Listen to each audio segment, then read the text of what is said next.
Number 1.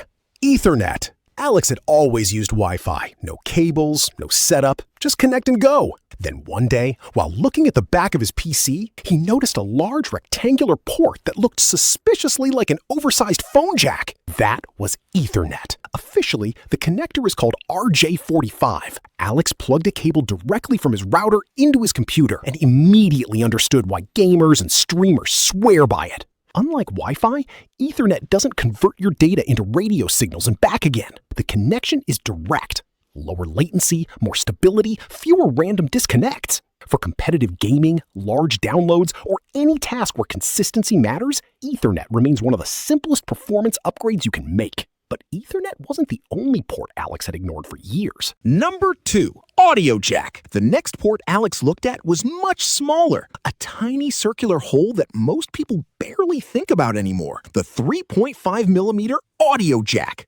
At first, it seemed outdated. After all, wireless headphones are everywhere. But when Alex plugged in a wired headset, he remembered something Bluetooth can never completely eliminate: latency. No pairing, no battery, no compression, just instant audio. He also discovered that older computers often use 2 separate ports, one for headphones and one for microphones. Modern systems usually combine both into a single TRRS connector, allowing one cable to handle everything. For gaming, calls, and music, the humble audio jack is still one of the most reliable ports on any computer. Number 3, VGA.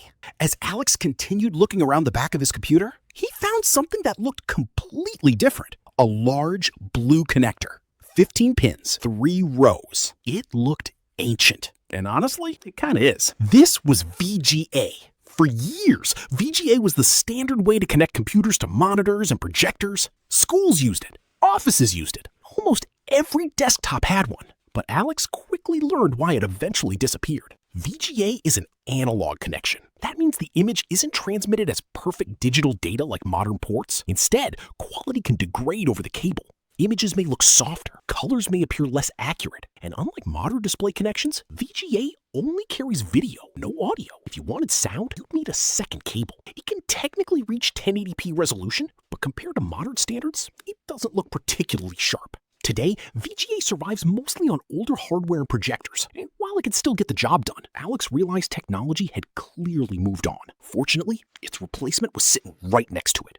Number 4, HDMI. At first glance, HDMI didn't seem very exciting to Alex. Just another port, just another cable. But then he discovered why it's everywhere. HDMI stands for High Definition Multimedia Interface, and its biggest advantage is simplicity. One cable, video and audio together. That's it. No extra wires, no complicated setup. Whether it's a TV, gaming console, monitor, laptop, or projector, HDMI is usually the first connection people reach for. As Alex researched further, he learned that HDMI comes in multiple sizes. The standard version found on TVs and computers, mini HDMI often used on cameras, and micro HDMI for smaller devices. He also discovered that not all HDMI versions are equal. HDMI 2.0 can handle 4K at 60 frames per second. HDMI 2.1 pushes that even further, supporting 4K at 120 FPS and even 8K displays. Perfect for modern gaming. By this point, Alex understood why HDMI became the default display connection for most people. But professionals often preferred something else, something designed specifically for computers.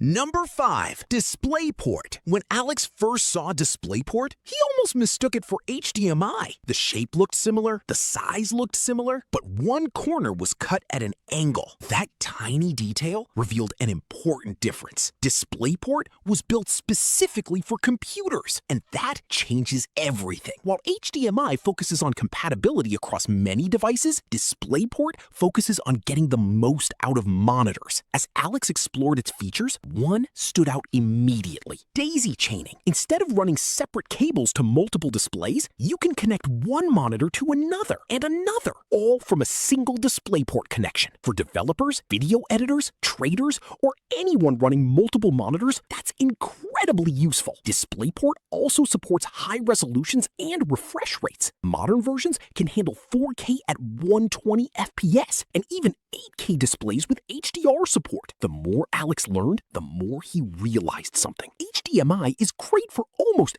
everyone, but DisplayPort is often the smarter choice for serious desktop setups. Then he reached the most common port of them all. Number 6, USB. No matter which computer Alex looked at, one thing never changed. USB was everywhere.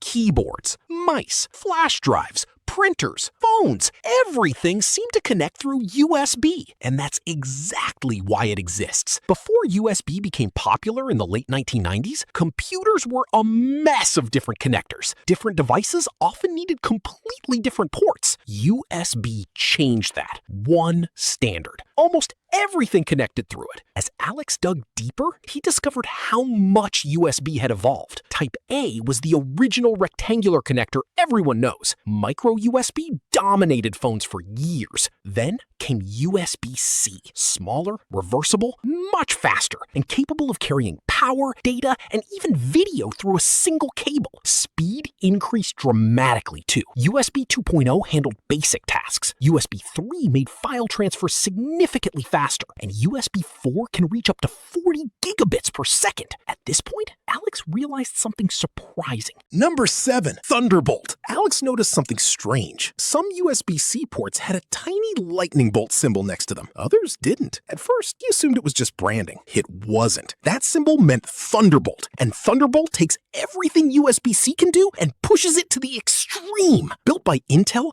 Thunderbolt uses the same connector shape as USB-C, but behind the scenes, it's dramatically more powerful. Thunderbolt 3 and 4 can transfer data at up to 40 gigabits per second, enough bandwidth to run multiple high-resolution displays while transferring files at incredible speeds. Alex even discovered that some users connect external graphics cards through a single Thunderbolt cable, turning a thin laptop into something much closer to a desktop workstation. And with Thunderbolt 5 pushing bandwidth even higher, the gap continues to grow. The only catch? Not every USB-C port supports Thunderbolt, which is why Alex learned to always look for that little lightning bolt icon. Then he found a port that had nothing to do with speed at all. Number 8. Kensington Lock slot. The final port Alex discovered wasn't designed for data, or audio, or video. In fact, it wasn't designed for communication at all. It was designed for security. The Kensington Lock slot is a small rectangular opening found on some laptops. At first, Alex had no idea what it was for. Then he learned the purpose. You attach a cable lock to the slot, wrap the cable around something fixed, and lock it in place. Simple physical theft prevention. During the 2000s and early 2010s,